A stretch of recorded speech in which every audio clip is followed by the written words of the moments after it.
welcome to the Toffee Blues Extra Show, your midweek extra source of all things Everton. We're back with Paul again, and we're going to talk about danger men, Liverpool away.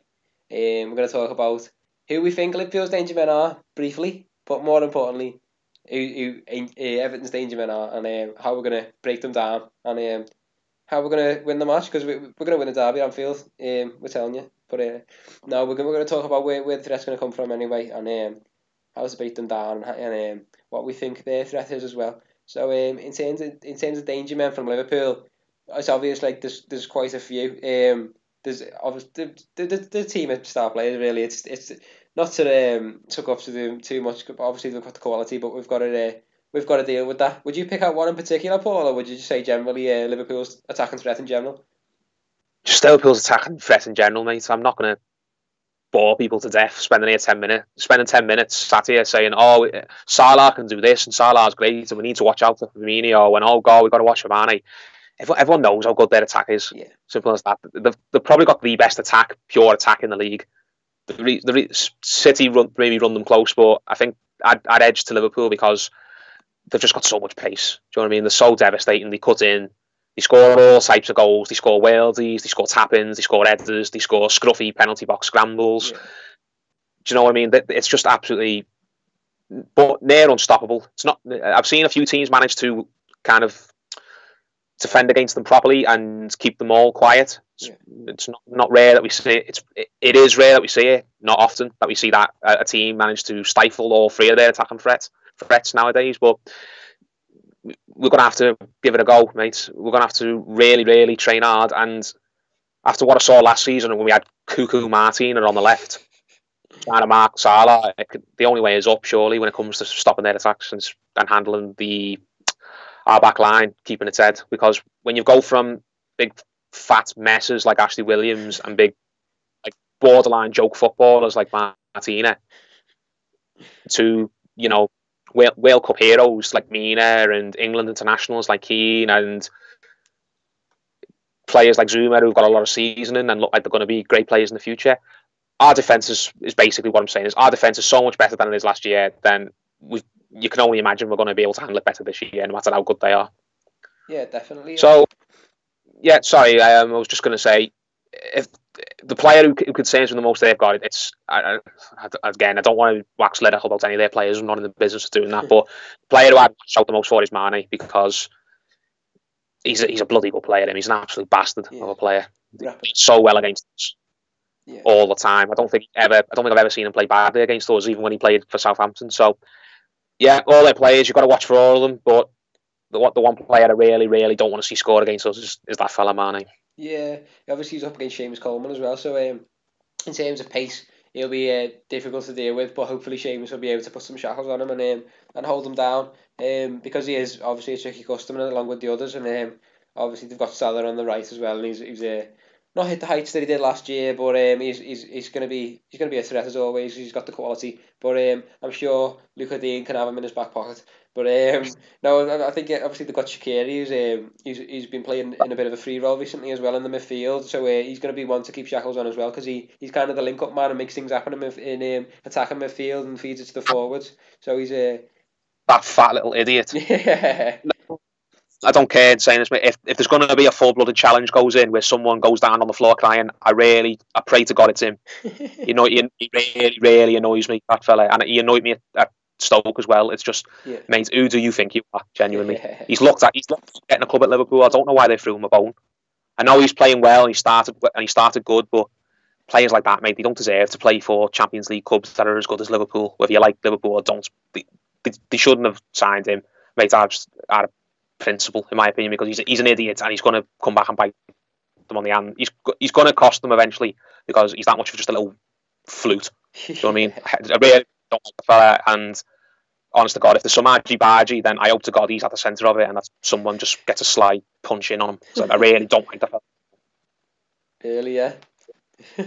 really bugs me, the fat little goblin. If there's one Liverpool player you hate the most, then it'd be Shaqiri.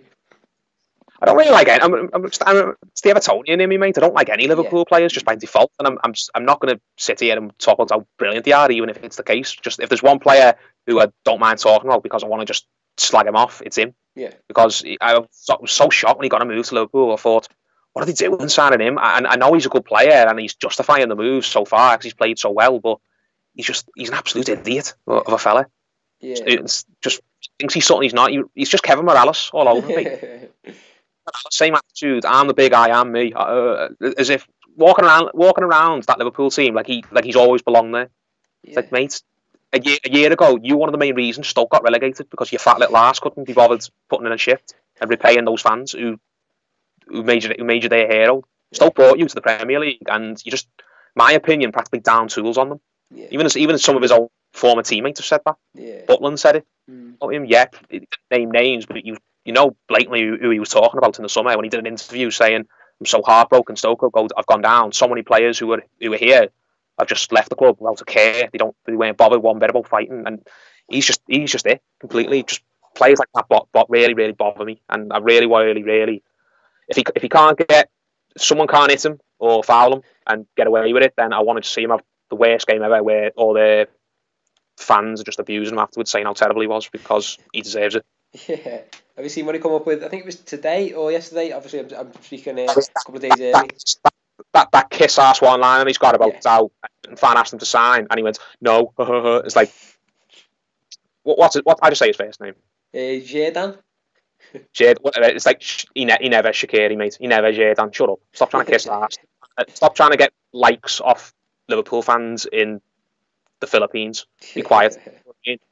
So if you're gonna talk and let your football on the pitch do the talking, shut up, mate, with your mind games or whatever it is you're trying to do, because no one's interested. Yeah, definitely. He's a little idiot, and Ghana's going to put him on his ass. Basically, that's what we think, anyways. But in terms of Everton danger men, then who would you pick out?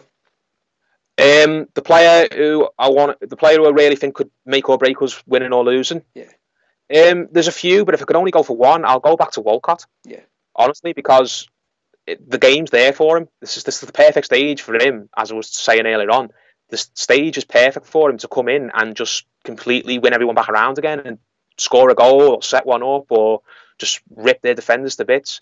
If he can't do it in this game, then I don't think any argument can be made for him whatsoever for staying in the team, because if he doesn't play well in this, then he won't have played well when we play crap teams at home like Cardiff. He won't have played well when we play great teams away from home in a massive one like Chelsea or Liverpool. And he won't have played well when we played the middle of the pack teams like Brighton and Fulham and teams like that. Yeah. So really, if Walcott plays really well in this, then I can definitely see us getting a good result. Him and Bernard and all players who've kind of been sort of on the fringes recently in terms of the performances. Like, they haven't been bad, they haven't been good, they've just kind of faded to the background a little bit and let other people get all the plaudits. If players like that turn it on, then I think we're in a really good shout of getting something from this game, maybe even all three. Yeah, definitely it's time for them to step up. It's their big chance to kind of... because they both got quality, Bernard and Walcott. They both got quality, and Walcott has done well against Liverpool before. I think he scored a fair few goals in his career against them. Yeah. And as I said earlier on, I think that Andy Robertson they've got at left back is a good player, an underrated player, but Walcott at his best should be too much for him to handle. He really should be. Walcott, if you think he's brilliant or you think he's not brilliant, he's still, at the very least, a very good footballer who belongs in a top six side. Yeah. I think really he is, and it's time that he reminded everyone of that and showed that he's still that person we signed a year ago who everyone was in love with. Yeah, definitely. We are that top six side that he's gonna blossom in, hopefully, and he's gonna come back. He's gonna play into his form again, and he's gonna find it, and he's gonna be brilliant. Hopefully, obviously, that team will pull him along and make sure he returns to his best as soon as possible. If I was going to pick a danger man for Everton, I'm going to go with Andre Gomes, because he played so well against Cardiff. He's really coming into his own. He came in with so much expectation as well. He came in at a point where obviously he'd been on for a while. The midfield wasn't certain. Obviously we had people floating in and out like Schneiderlin.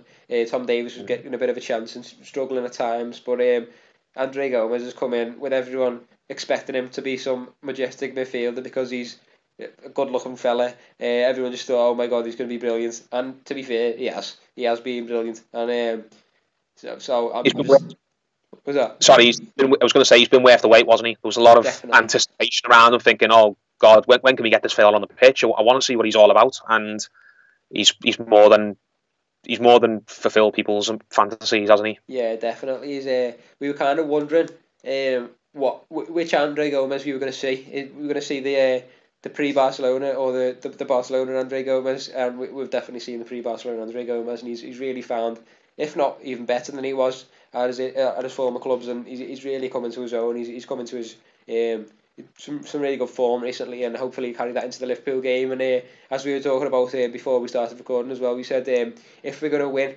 this game against Liverpool, it's probably going to be in the midfield. So that's the key area, because obviously we know the strength of Liverpool's attacking trio, and they have a decent defence now. Obviously they didn't last year when they have that clown Lovren in there, but Joe Gomez and Van Dijk have got a decent little partnership, and the full-back strength, and Andy Robertson a decent little full-backs. But the midfield, I do think Everton have a better midfield than Liverpool, genuinely. I do think Ghana, Gomez and Sigurdsson, I think they're better than the Liverpool's midfield players personally. But so I do think that's where we're going to win the game as well, from a tactical point of view as well, and the point of the game that we're gonna have to win the battles in is going to be the midfield. Yeah. But I just think that's where we're going to shine through and get the ball to Gomez, and so we can just spray it out like he has been, even go on a few dribbles and take it past the likes of Fabinho, who's going to be hopefully all over the place, and Wijnaldum.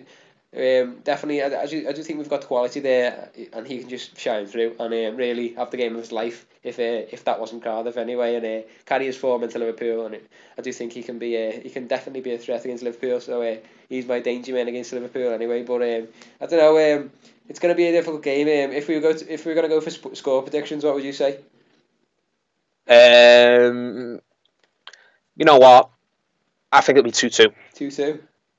So yeah, I mean, as much as I'd love to pick us to win, I think they are just so good a side. You can't confidently predict us to go away to a team that good and pick us to win.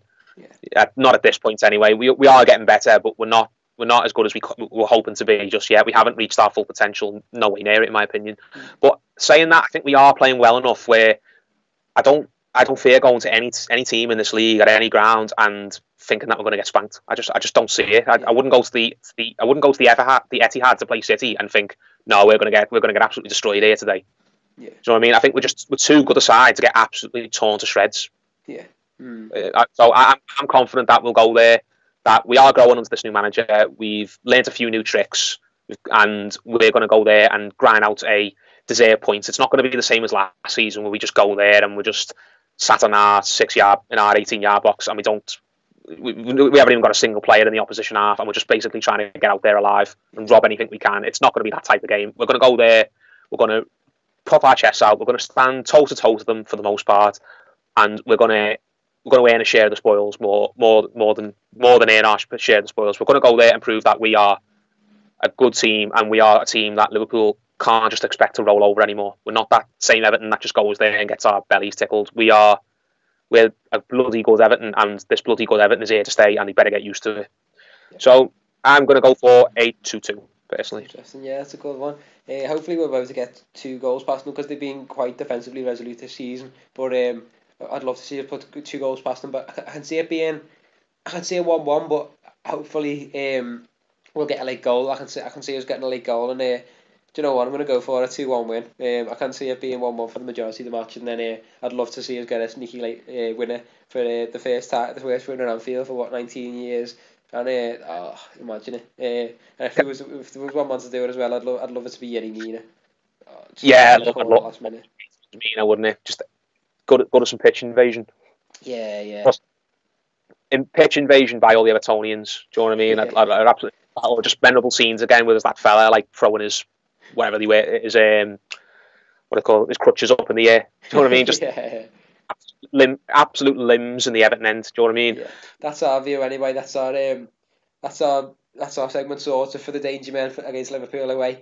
And thanks a lot for watching. Make sure you give us a follow on social media if you want to. Our Twitter handles are below our pictures. And also like the video, comment who your danger men would be. Not necessarily Liverpool, but for Everton, who do you think we can get the ball to if you want to harm Liverpool? And subscribe to the Toffee Blues as well. And thanks a lot for watching. And thanks for joining us on the Toffee Blues. Make sure you tune in next time.